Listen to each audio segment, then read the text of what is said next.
correspond to the opening of the 22nd Psalm. 2 points about this. First, this in a way indicates a more general principle in biblical scholarship that is established on a number of grounds, showing that the writers of the New Testament were not eyewitnesses, and they did not know precisely what happened, but in order to record what happened, they went to the Old Testament and got the facts from there. So a psalm has it like that, and what appropriate thing should Jesus say as his last words? The opening of Psalm 22. But so in Mark's Gospel, and Mark has it in the Hebrew, or rather the Aramaic language, but then Matthew, in his copy of Mark, actually changed it to the Hebrew language. So it's Eloi, Eloi in Mark, but Eli, Eli in Matthew. But then Luke went to a different psalm and has Jesus say as his last words, Father, into your hands I commit my spirit. So both Luke and Mark knew that they had to get the last words from the psalm somewhere. One got it from one psalm, one got it from the other psalm. John, for his part, is not concerned with the psalms, but he's concerned with the general theology in which Jesus is in full control. So the last words of Jesus in John's Gospel is, it is finished. He has done what he had to do, what he came into the world for. It's a different theology reflecting different wording. Not the actual wording of Jesus, but the words which are thought by the writers to be the most appropriate words to put into the mouth of Jesus on this particular occasion. Thank you. Yeah, good evening, Shabir. I just wanted to question, in one of your statements you questioned whether the disciples used the word virgin correctly, and if it wasn't a translation to fit, when one of the disciples claimed that Jesus was born of a virgin. But yet you concede that in the Quran it refers to Jesus being born of a virgin. So it seems to be a bit selective there. And secondly, what is the significance of the virgin birth? And thirdly, all the disciples that you say made up stories, all of them were prepared to die for Christ and suffered a martyr's death, with the exception of John. Can you respond to that, please? The fact that Muslims believe that Jesus was born of a virgin does not necessitate also the belief that a certain passage was written prior to Jesus coming into the world and saying that he is going to be born of a virgin. They're two separate issues. So affirming the one does not require that we affirm the other, and it is very clear that biblical scholarship has questioned the other.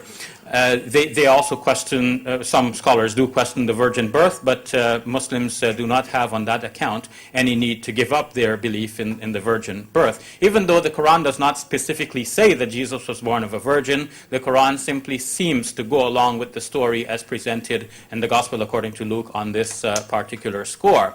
Now, why would we then disbelieve the disciples of Jesus who wanted to die for what they believed? As Herbert Lockyer points out in his book, All of the Apostles of the Bible, in fact, we have very little factual information, though we have much legend about how and where the disciples of Jesus died. Start with the Gospel according to Luke and see how much information you find. Think about Luke saying Peter went off elsewhere. Where's elsewhere? Not the name of a place. It means that Peter goes away and we don't know where he went. Peter eventually drops out of the record and the whole story focuses on Paul. In fact, it soon becomes Pauline Christianity, and the original disciples of Jesus, in fact, get a short end.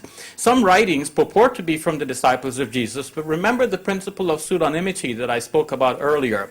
2 Peter in the Bible is supposed to be from Peter. It says so. This is Peter writing. But scholars today, and even ancient Christian scholars, believe that this second letter of Peter is not really from Peter. It is a pseudonymous writing written by somebody else using the name of Peter in order to lend authority to his writing. So we have materials which purport to be from the original disciples of Jesus, but which are questionable. In fact, we do not have a firm record showing that all of the disciples of Jesus actually died believing or died for the belief that Jesus actually rose from the dead. The precise details of their death and the beliefs that they held at the time of their death are not fully recorded for us in history, though we have much legend about it. Yeah, I think you've raised a good question about Jesus being born of a virgin. It's something that's agreed by Christians and Muslims, and it's something that's totally unique. There is no other human being, no one in the biblical record, and no one since who's been born of a virgin, and it marks Jesus out as different, as unique. And the New Testament is clear that the reason for the virgin birth was that when the Word of God decided to take human flesh and walk amongst us, he did it in a special way, and he did it in an appropriate way. And, yeah.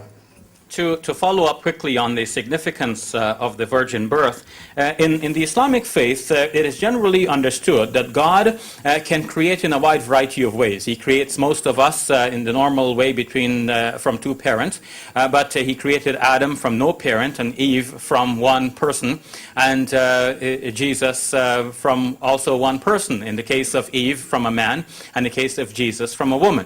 So most people from a man and a woman, one person from a man, and another person from a woman, and God can demonstrate his ability to create in all of these ways.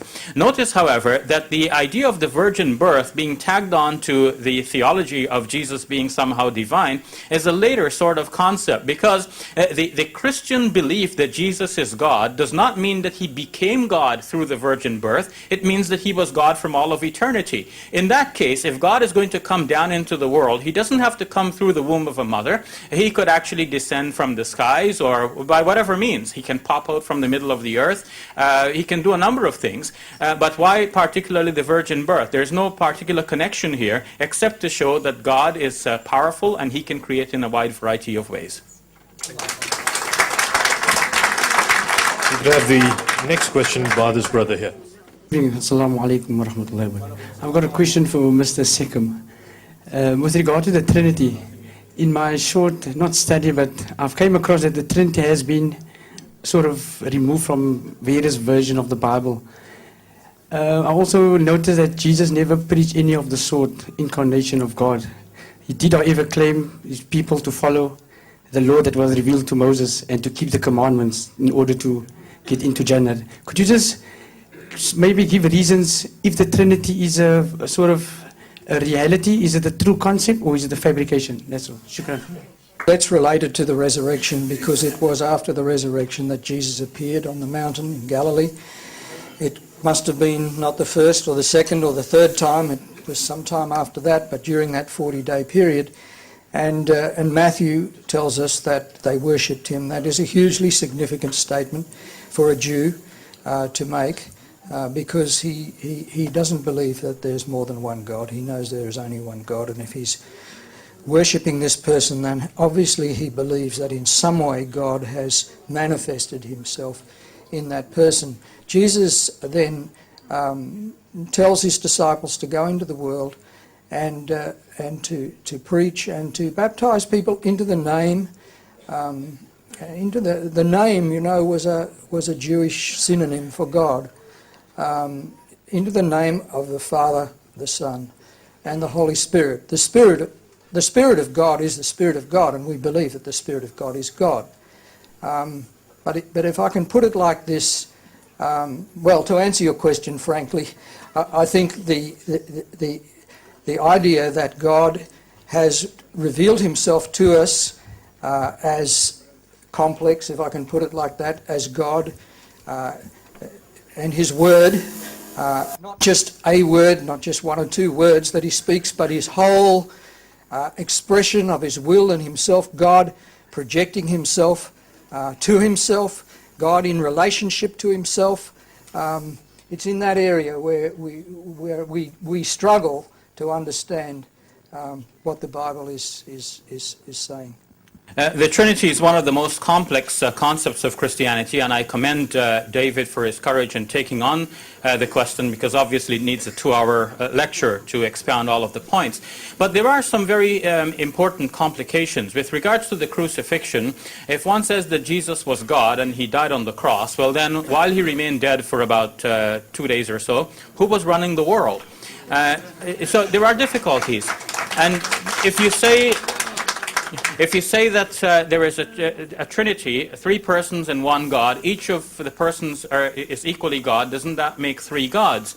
And if one sends the other to come and die for the sins of the world, one wonders why doesn't the one himself come? Like the Father sends the Son, and this is unusual because a father does not usually send his son into danger. If he has the power, he goes himself to save the people.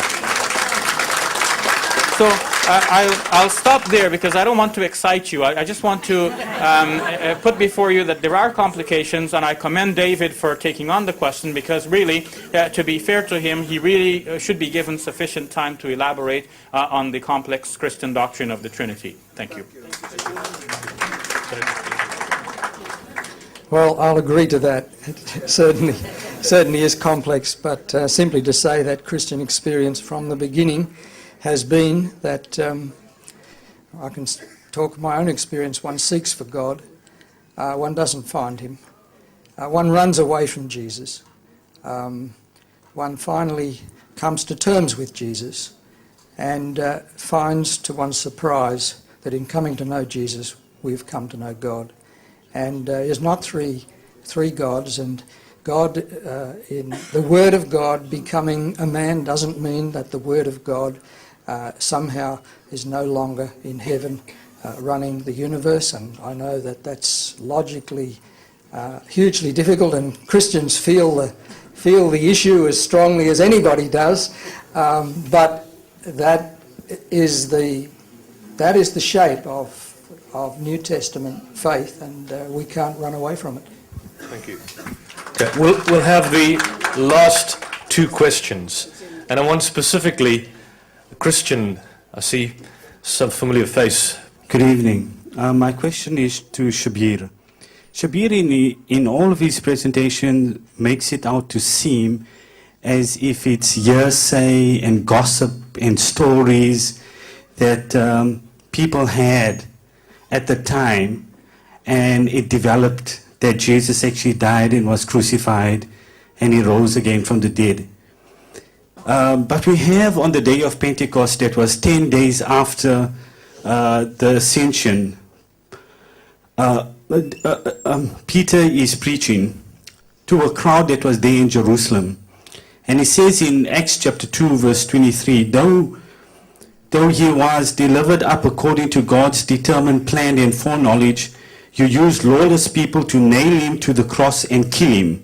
God raised him up, ending the pains of death, because it was possible for him, for it was not possible for him to be held by it. When Peter preached this message to the people in Jerusalem, 3,000 people that were there in the city believed and became Christians. Now, if this wasn't a fact that they could attest to, they wouldn't have converted. I was last night at the soccer match between Egypt and Italy. If you come 700 years later and say, Italy won because they always win, it doesn't change the fact that we that were there know who won the match.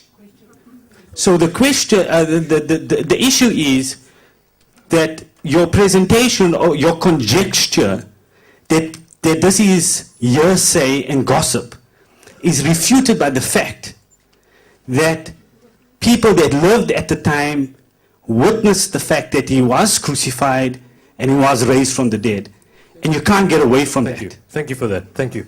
You've described two situations, one regarding the crucifixion and resurrection of Jesus and the events of Pentecost, and two, your witness of a game last night, which you're reporting to us now in person. You can see the two crucial differences here. First, the event that you're narrating to us is not an impossible sort of event, in that given the natural course of things, even if one team always wins, there is a good possibility that one day they might lose. So we don't have any reason prima facie for refusing what you're saying. Second, we have it from you, the person who witnessed it only last night, and we trust that your memory wouldn't fail you in just one day, and we trust that you're an honest individual. We have no reason to doubt you. Now, when you read about the event reported of Peter on the day of Pentecost, you are reading it as though it was also written on the day of Pentecost. You have to realize that that was written many decades later. Now, according to widely accepted datings, the Gospel according to Mark was written around the year 70 AD, followed by Matthew and Luke around the year 85. Since the Acts of the Apostles is the second volume of Luke's Gospel, it might have been written somewhere around the year 90 of the Common Era. And that means some 60 years after the event of the resurrection also 60 years after the event of Pentecost that you're referring to. So bear in mind that the author of the Acts of the Apostles has received this story about what Peter said some 60 years ago. Most scholars think that the author of Acts of the Apostles did not have a direct record. Nobody taped the speech of Peter or recorded it in writing at the time, and there was no active method by which people memorized the actual words and records of the events as they occurred, and then transmitted that by memory to the following generations. So Luke must have been writing the kind of thing that he thought was possible and likely for Peter to have said some 60 years earlier, given the fact of what Christians believe at the time when Luke is writing. So you see, there is a gap that has to be paid attention to, just like when you're getting onto the train, you have to mind the gap.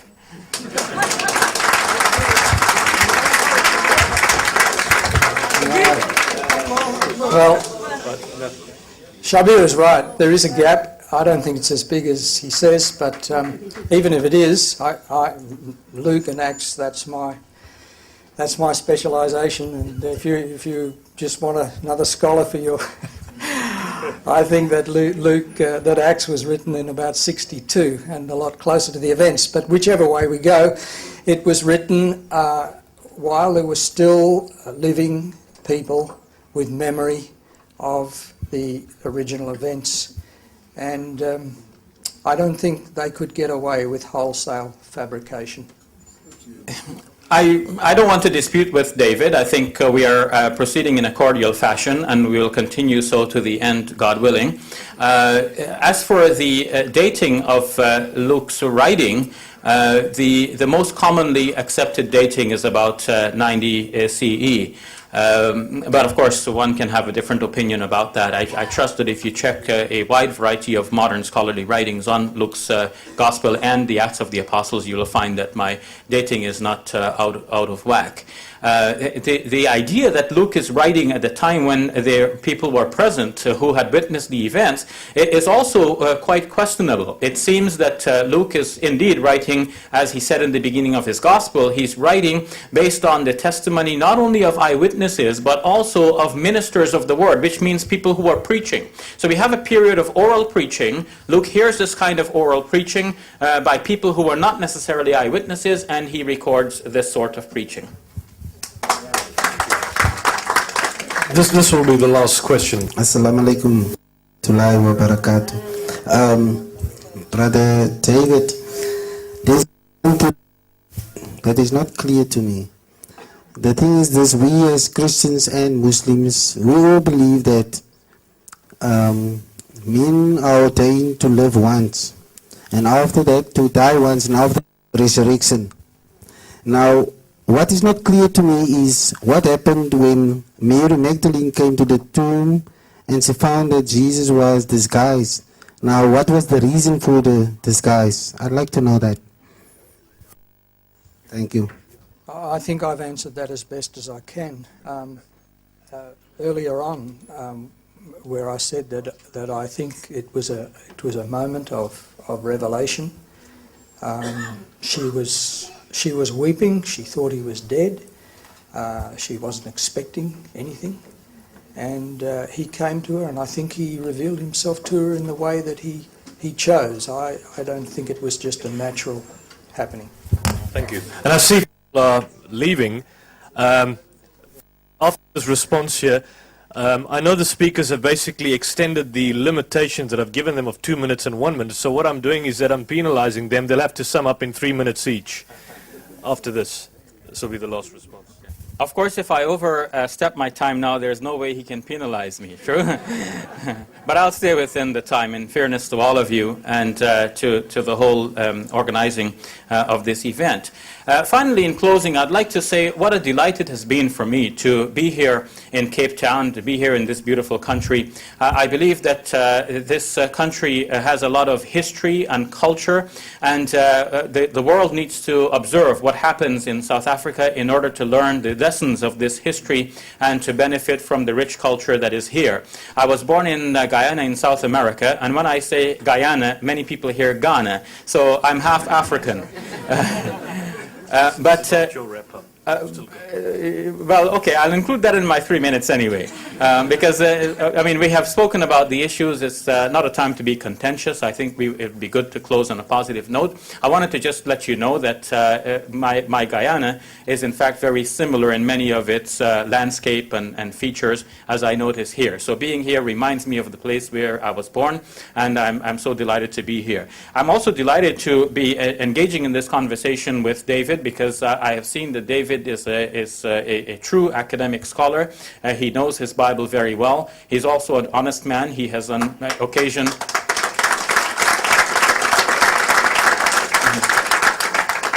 He has on occasion commended me for some of the statements I have made, and that shows his honesty and willingness to engage in fruitful and positive dialogue. I wish to close on this note by saying that we have started out with some areas of agreement. The idea that God has exalted Jesus. We started out by saying that Muslims and Christians both believe in Jesus, and this is how we end. The manner in which God has exalted Jesus is a difference between Muslims and Christians, but the idea that Jesus came into this world in a miraculous way and that he left also in a miraculous and mysterious fashion are beliefs that Muslims and Christians share. And we also share the belief that Jesus will return also in an awesome manner before the end of all time. And perhaps our differences will be settled when he comes back at that time. And if not at that time, then God assures us in the Quran in Surah 5, verse 48, لِكُلٍّ جَعَلْنَا مِنْكُمْ شِرَاطًا وَمِنْهَاجًا. I've specified for each of you a manhaj and a traced out way, a path to follow. And we are going to dispute with each other, but God says, فَاسْتَبِقُوا الْخَيْرَاتِ. Race with each other in doing good things. And then finally we're going to return to God, and he's going to inform us about the differences that we had. So we might argue till the cows come home, not settle our differences, but what should we do as we leave here? We should leave as friends. Christians and Muslims need to be in cooperative dialogue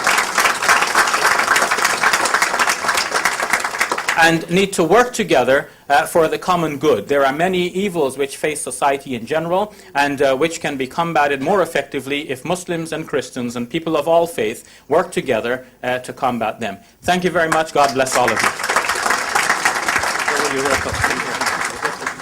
It's been a real pleasure for me.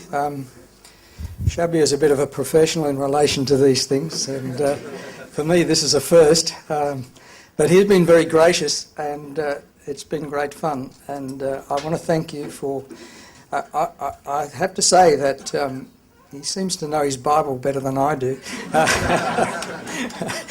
I've never met anybody who could whack in on chapter and verse anywhere you are. That's very, very impressive. And I compliment you on that. Yeah. Perhaps I can also echo something that you've said from the viewpoint of an Australian, a foreigner in this land. I came here in 1993 for a 2-year stand, and it's gone on for quite a while now. But South Africa has become a wonderful home to me. I brought my children up here, and all of them feel more at home here than they do in Australia, and all want to come back here. But the one thing I did want to say was that I to die for Christ and suffered a martyr's death, with the exception of John. Can you respond to that, please? The fact that Muslims believe that Jesus was born of a virgin does not necessitate also the belief that a certain passage was written prior to Jesus coming into the world and saying that he is going to be born of a virgin. They're two separate issues. So affirming the one does not require that we affirm the other, and it is very clear that biblical scholarship has questioned the other. They are Psalm 22. But so in Mark's Gospel, and Mark has it in the Hebrew, or rather the Aramaic language, but then Matthew, in his copy of Mark, actually changed it to the Hebrew language. So it's Eloi, Eloi in Mark, but Eli, Eli in Matthew. But then Luke went to a different psalm and has Jesus say as his last words, Father, into your hands I commit my spirit. So both Luke and Mark knew that they had to get the last words from the psalm somewhere. One got it from one psalm, one got it from the other psalm. Correspond to the opening of the 22nd psalm. 2 points about this. First, This, in a way, indicates a more general principle in biblical scholarship that is established on a number of grounds, showing that the writers of the New Testament were not eyewitnesses, and they did not know precisely what happened, but in order to record what happened, they went to the Old Testament and got the facts from there. So a psalm has it like that, and what appropriate thing should Jesus say as his last words? The opening. One of your statements, you questioned whether the disciples used the word virgin correctly, and if it wasn't a translation to fit, when one of the disciples claimed that Jesus was born of a virgin. But yet you concede that in the Quran it refers to Jesus being born of a virgin. So it seems to be a bit selective there. And secondly, what is the significance of the virgin birth? And thirdly, all the disciples that you say made up stories, all of them were prepared. John, for his part, is not concerned with the Psalms, but he's concerned with the general theology in which Jesus is in full control. So the last words of Jesus in John's Gospel is, "It is finished." He has done what he had to do, what he came into the world for. It's a different theology reflecting different wording. Not the actual wording of Jesus, but the words which are thought by the writers to be the most appropriate words to put into the mouth of Jesus on this particular occasion. Thank you. Yeah, good evening, Shabir. I just wanted to question, in your